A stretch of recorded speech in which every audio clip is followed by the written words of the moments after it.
না আমি live share দেওয়ার জন্য ফেসবুকে ঢুকে দেখি যে খালি কিরিম আপার ভিডিও আসে, মানে 2 দিন ধরে খালি কিরিম আপার ভিডিও কেন জানি আমার সামনে আসতেছে, আমি জানি না। আর এই মহিলাকে নিয়ে কি যেন হয়েছে, তার বাচ্চাকে কি যেন করছে, আমি জানি না ঘটনা কি হয়েছে। মহিলাকে নিয়ে মামলা করছে, কে যেন মামলা করছে না কি যেন হয়েছে, ওগুলাই ভিডিও সারাক্ষণ সামনে আসতেছে। আমার কথা হচ্ছে ভাই, ওই মহিলা মূর্খ সুর্খ মহিলা, ওই কাম করে খাইতেছে, ওই কাজ করে খাইতে দাও ভাই, এত ক্যারাকের দরকার কি?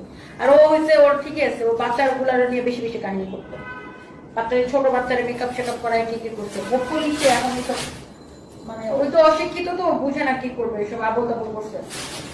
বাট ও গরিব মানুষ, ওর এত দরকার নেই, আমার মনে হয় একটু বুঝায় ছাইড়া দেওয়া উচিত।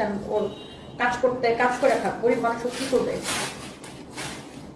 যতটুকুই করছে ও তো তাও ফাইট করে করছে না মেয়েটা।